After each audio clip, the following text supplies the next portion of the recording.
예, 안녕하세요. 예,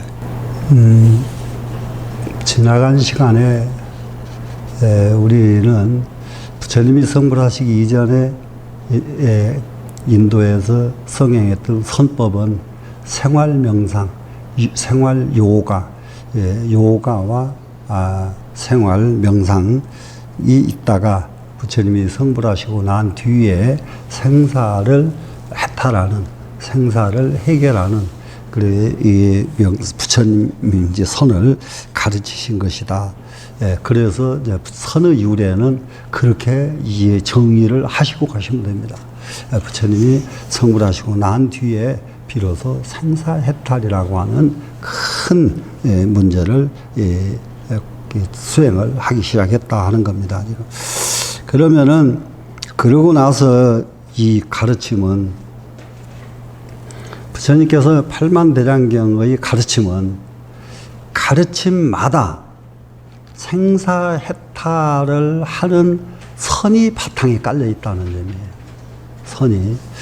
그러니까 그 선이 바탕에 깔리는데 정말로 부처님이 자비하신 것이 사람의 기량이 한꺼번에 생사해탈로 바로 들어가자 그러면은 정말로 제대로 가는 사람이 없을 때에는 그분들을 위해서는 요가 명상을 해도 된다. 그 방법도 가르치셨다. 이렇게 이해를 하시면 돼요. 그러니까 그러면 왜 그걸 가르칠 수밖에 없느냐?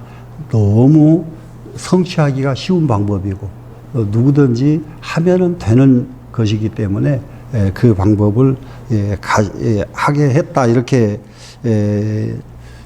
이해를 하고 그러면은 이제 우리가 이 공부를 이제 부처님이 이후로 경전과 모든 속에 명상이 다 깔려져 있는데 이것이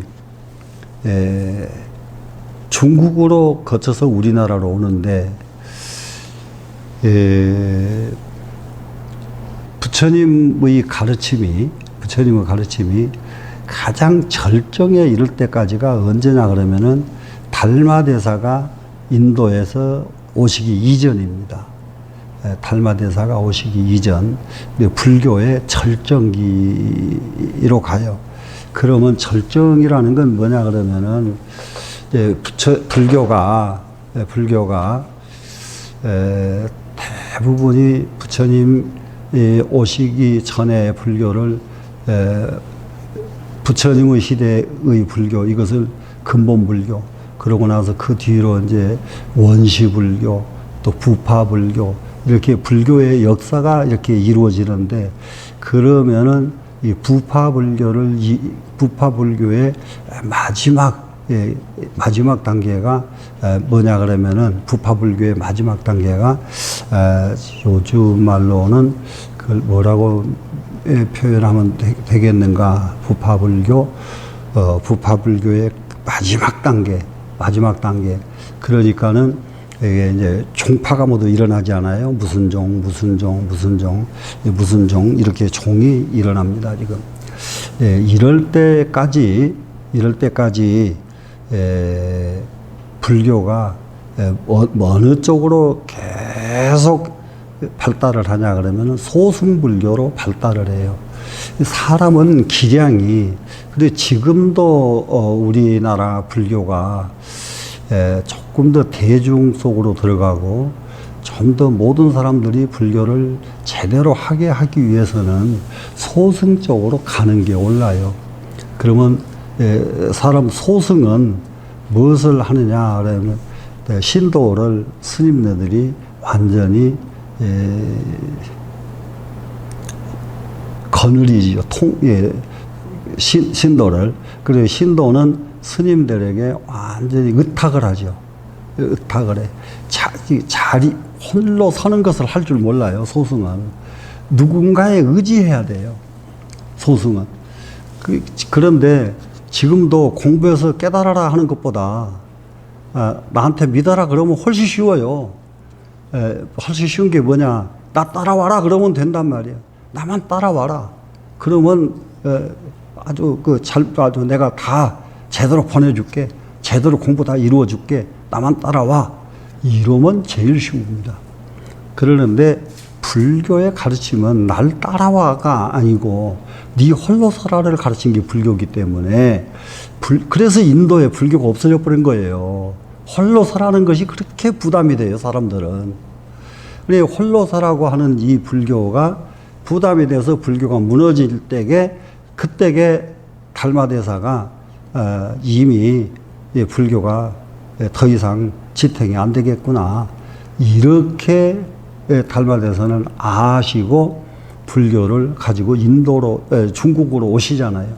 중국으로 와서 중국에 가르칠 적에 홀로 서는 법을 가르쳤지 나를 믿고 따르는 법을 가르치지 않았단 말이에요. 그래서 처음 시작을 그렇게 잘해 놓으니까 중국 불교는 들어오자마자 전부 홀로 서는 법을 공부하기 시작한 거예요.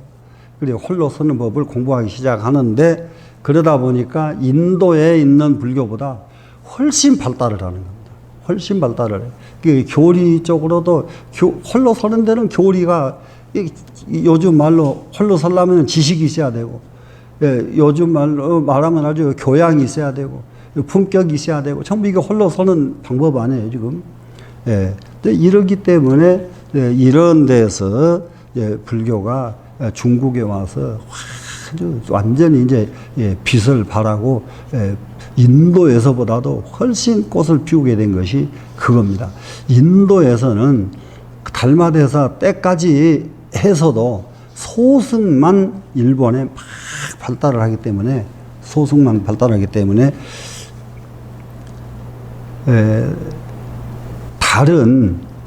다른 그 힌두교라든지 이런 교들은 전부 내가 해결해 준다, 나를 믿어라, 전부 이러죠. 그러니까 나를 믿어라 하니까 글로 가서 거기다 접수만 해놓고 자기는 안 가도 일 없어, 그냥. 나는 거기서 다 해결해 줘. 이럴 거 얼마나 쉬워요, 이게 종교가.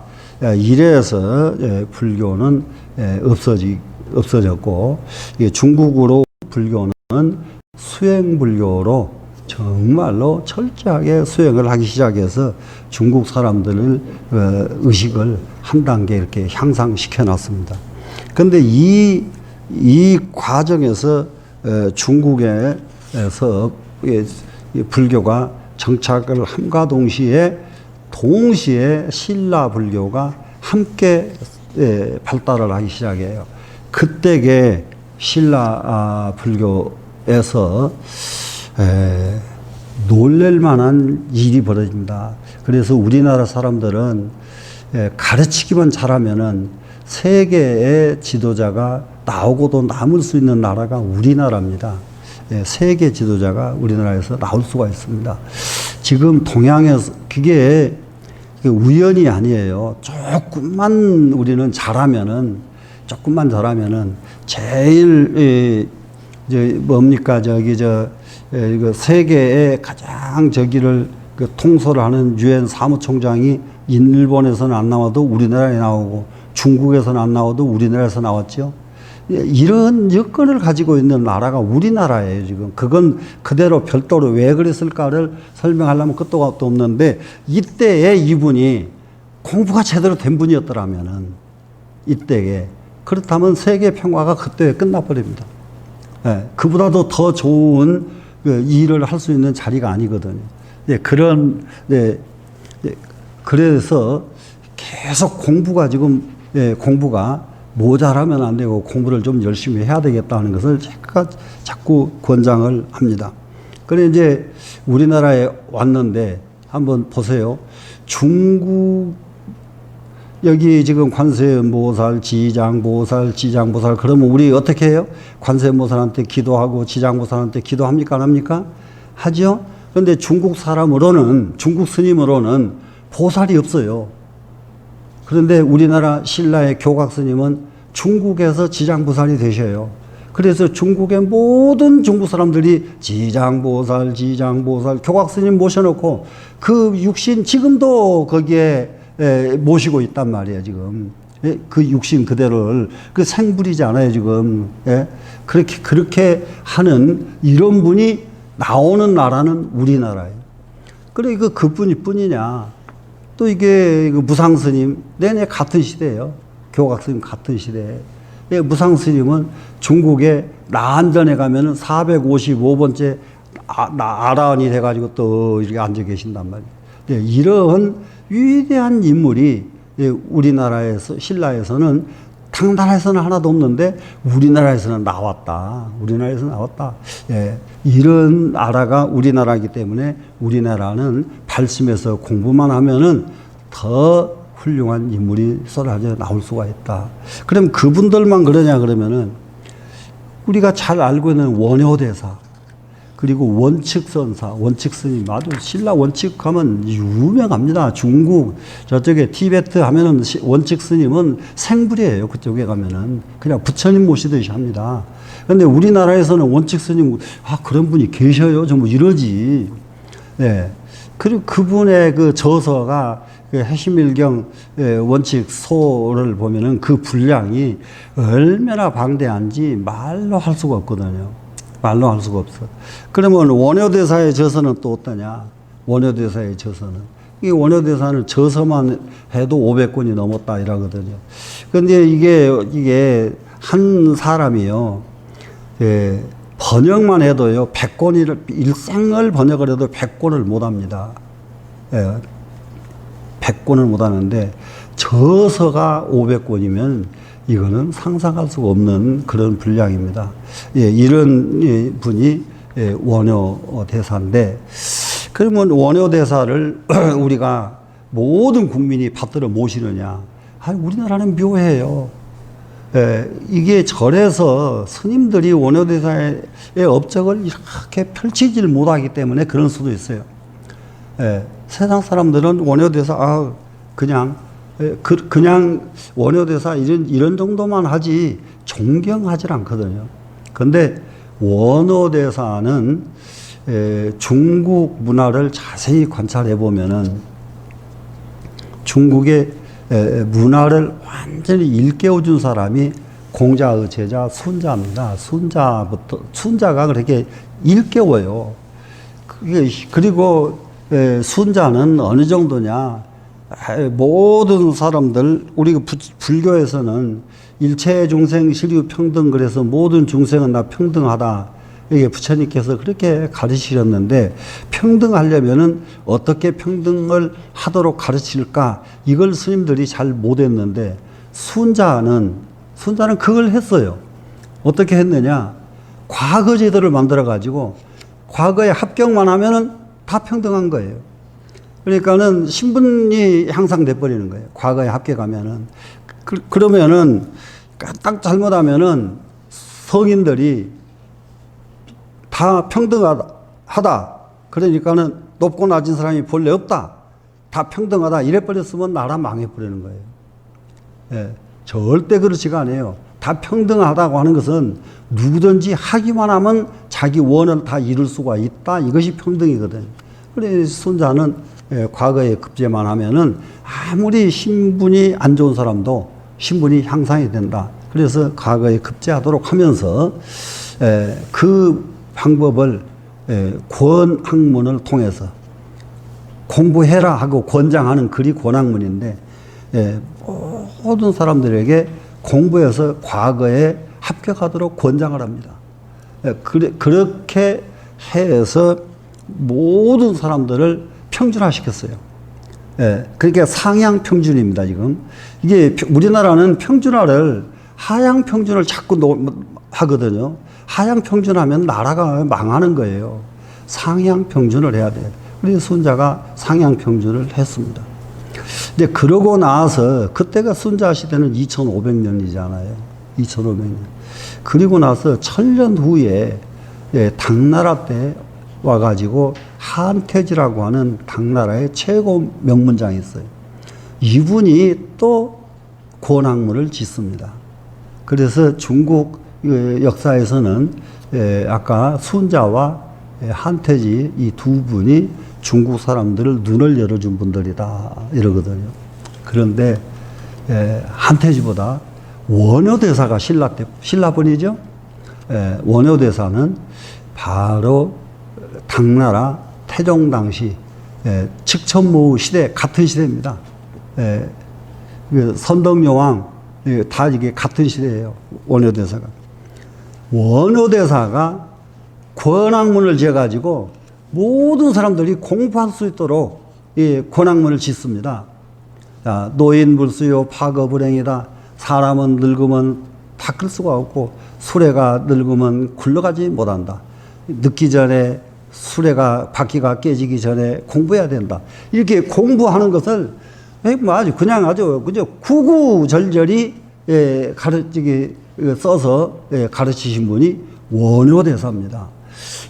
그렇게 큰 어른 이것을 우리가 너무 공부를 안 하는 거예요. 몰라 세상 사람들이 알질 못해. 그래 원효대사와 조금 전에 얘기했던 원칙선사. 중국에 저쪽에 서안 가면은 그 대안탑하고 그 원칙 스님 탑, 그 원칙 스님 계시던 절 기가 막힙니다. 지금 중국에 가면은. 그런데 우리나라에서는 그런 부분들 한 번도 제대로 저기를 못하고 있는데, 저는 지금 내가 소리를 지르고 아무리 해봐야 신도들이 얼마나 들을란지 모르겠는데, 이게요, 우리나라에는 한번 보세요. 원칙 스님, 무상 스님, 중국에서 저기 하신 분들 여기 와서 모셔져 있는 곳이 없어요. 그러면 원효대사 모셔져 있는 곳이 어디가 있어요, 지금? 자장률사는 또 어디가 있습니까? 이게 자기 자장률사는 지금 저 통도사에 모시고 있고, 원효대사는 분황사 경주. 근데 그러면은 거기에서 모셔야 되고, 또 어느 고생에 가면은 이게 그야말로 신라의 큰 스님들부터 저기 고려 때 조선 시대까지 모든 스님들 한 군데 가면 쫙 큰 스님들 그냥 쫙 모셔져 있어야 되거든요. 한 군데도 그런 데다가 없죠. 나는 일을 하면은 전부 그런 일을 다 하고 싶어서 일을 하는 거예요, 지금. 이 일도 하려고 하고 저 일도 하려고 하는 것이, 하면은 그런 일을 하려고 하는 거랍니다. 그 일을 해놓으면은 그로 인해서 얼마나 많은 큰 인재가 쏟아져 나오는지 말도 못 한단 말이에요. 그걸 안 해놓으면은 전부, 지금 우리나라에 자세히 보시면 알지만은, 뭡니까, 노래 부르는 애들, 그러면 노래 박물관 이런 데 가면은 그 얼마만큼 근사하게 박물관을 잘 지어가지고 가수들 누구 별의별 가수들까지 막 그냥 잘 모셔놨는지 말도 못해. 지금 멀쩡하게 있는 가수들, 살아있는 사람들, 가수들도 그렇게 만들어 놓고, 그러니까 거기에 가수들은 지금 성공한 사람들이 막 쏟아져 나오잖아요. 그렇게 하면은 사람이 인물이 나온단 말이에요. 쏟아져 나와. 그렇게 하고 싶은 마음이 또 나오고 할 거 아니에요. 그러면은 그게 지금 근현대사에서 가장 큰 일을 하신 큰 스님들 쫙 상에서 이 큰 스님께서는 무엇을 하신 분이고, 한 군데 가면 쫙 이렇게 봐서 이게 전부 이게 무릎 꿇고 절하고 싶은 마음이 나오도록 만들어 놔줘야, 모셔놔야 또 이렇게 분발해서 사람들은 큰 인물이 또 나오거든요. 네, 그런 일들을 같이 모두 하기 위해서는, 그러려면 이제 이런 일을 하려면은 뭐가 먼저 전제가 돼야 되느냐? 불교에 대한 깊이가 이해가 돼야 된단 말이에요. 지금까지 모든 종교는 전부 신앙 종교 위주예요. 신앙 종교. 부처님 믿어라. 그러면 부처님 복 주신다. 관세음보살 불러라. 하루에 10,000번씩을 불러라. 10만 번을 불러라. 전부 이렇게 믿음의 종교란 말이에요. 그러면 이거는 우리 불교만 그런 게 아니라 기독교 전부 하나님 믿음의 종교예요. 전부. 그런데요, 대단히 미안하지만은 앞으로 조금 더 가면 믿음의 종교는 세상에 존재를 못해요. 왜 믿음의 종교가 존재를 못하느냐? 쉽게 말하면은 올림픽 가서 금메달 따려면은 믿어서 금메달 따지질 않아요. 훈련해야 따지지. 이게 정신들 잘해야 돼요. 이게 종교인들 스스로가. 그러면 종교가 존재하는 것은 뭐느냐? 그 복잡한 세상에 사람들 마음 안정시켜주는 것, 마음 안정시켜주는 것. 정말로 갈팡질팡 하는 데서 안정이 딱 되고 나니까 제대로 보이기 시작하거든요. 제대로 보이면 그 사람은 제대로 살 수 있는 사람을 만들어주는, 그러니까 본인이 스스로 설 수 있도록 만들어주는 종교라야 이게 앞으로 종교의 바른 종교가 됩니다. 그러면 스스로 설 수 있는 종교, 어떤 종교냐? 내 스스로 공부를 해야 된다. 그리고 그 공부가 다름이 아닌 명상이 바로 그러한 공부다. 그래서 이 명상을 통해서 우리는 정말로 내 업을 바꾸고 이 세상을 아주 맑고 깨끗하게 만들고 싶다 하는 이런 정말로 큰 발심을 해야 되겠는데, 이러한 발심이 또 돌이켜 생각해 보면은 신라 시대가 인물이 많이 나온 이유가, 신라의 김생 같은 분은 우리나라 서예사에서 최고로, 그렇게 김생만큼 잘 쓴 서예가는 없다고 그럽니다. 모든 사람들 평가해요. 그리고 신라 시대의 최치원 같은 문장가는 또 다시 없다고들 그럽니다. 그러면 문화가 이렇게 됐는데도 우리가 이게 향상하지를 못하고 굉장히 퇴보하고 있다는 점이에요.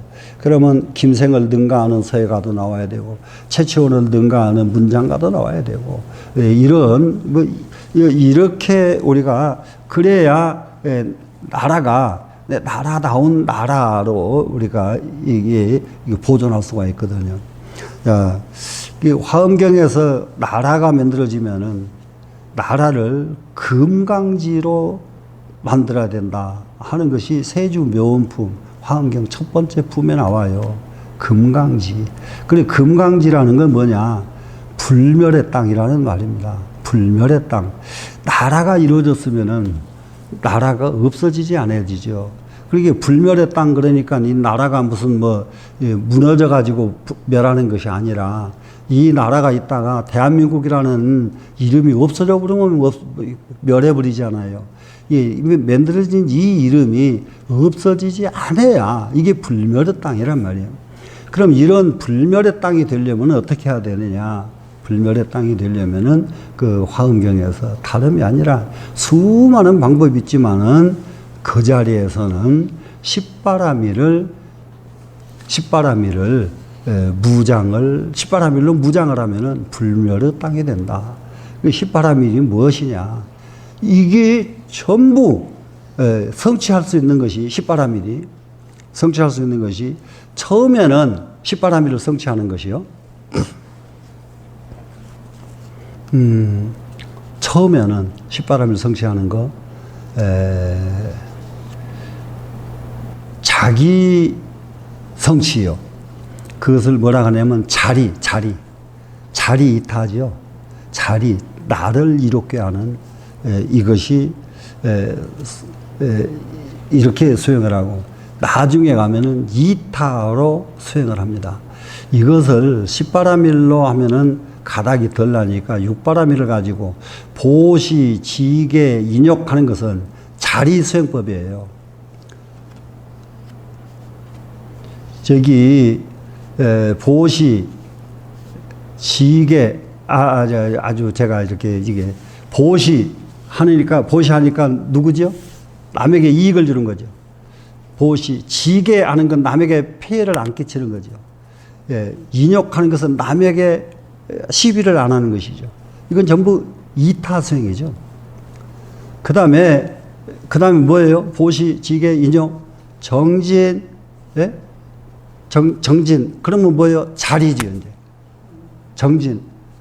보시, 지계, 인욕 했으면은, 그 다음에 제일 중요한 것이 선정. 선정에 들면은 무엇을 하는 것이요? 자기 스스로를 이롭게 하는 거죠. 그 다음에 선정, 그 다음에 뭡니까? 지혜가 열리면은 나를 이롭게 하는 것이죠. 그래서 육바라밀이 이렇게 처음에 보시직의 인욕은 남을 위해서 수행하는 공부고, 마지막에 정진, 선정, 지혜 이 세 가지는 나를 위해서 공부하는 방법입니다. 그러면 여기서 나를 위해서 공부하는 방법, 정진하고 선정, 이 바로 명상이란 말이에요. 선정. 그러면은 이것이 이루어지면 이제 육바라밀을 더 한 단계 넓히면 십바라밀이 되죠. 그러면은 십바라밀이 돼도 마찬가지인 것은 육바라밀의 핵심은 선정이란 말이에요. 선정. 이 선정이 이루어졌을 때에 선정은 삼매를 성취했을 때에, 그럴 때에 온전한 내가 이루어지고, 내가 온전하게 이루어지면은 세상을 맑고 깨끗하게 할 수가 있다. 세상을 맑고 깨끗하게 하려면은 먼저 내가 성취가 되어야 된다. 이런 개념으로 우리가 꼭 선정, 참선이, 명상이 성취가 되어야만 합니다. 그래서 이 가르침은 하나 또 특별한 것이 있어요. 부처님께서 후계자를 전법을 해 주시잖아요. 전법을 해 주시는데 거기에 선정계 통해서 성취된 제자가 있고, 교리를 성취한 제자가 있어요.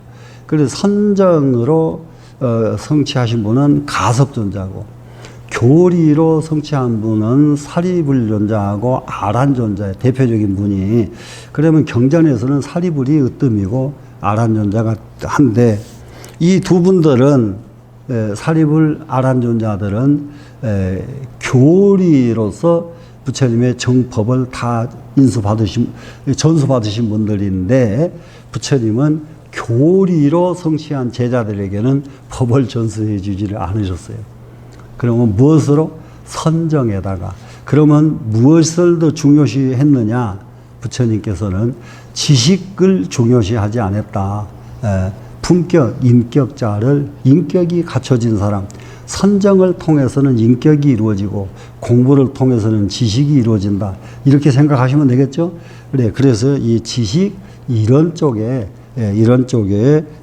후계자를 전수해 주질 않으시고, 전부가 다 선정을 닦은 제자들에게 법이 전수되기 시작해서, 가섭존자로부터서 그 뒤에 달마대사에서부터 중국에 와서는 해가대사, 이렇게 계속 그 전수되신 분들이 전부 교리가 아닌 명상으로서 불법이 이어져 내려왔다.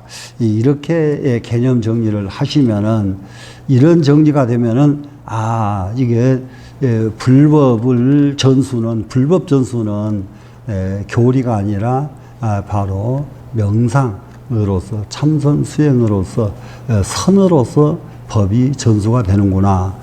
이런 걸 유념을 하시면은, 그러면은 우리는 출가를 안 했는데 부처님 법 전수 못 받겠네, 이러지 마시고, 부처님 법 전수를 받으시면은 그 다음에 엄청나게 큰 불교의 인물들을 지원하고 만들어내는 토량이 될 수가 있기 때문에 부지런히 공부해서 꼭 성취하도록 오늘 한번 세워보시기를 바라겠습니다. 여기서 마치겠습니다.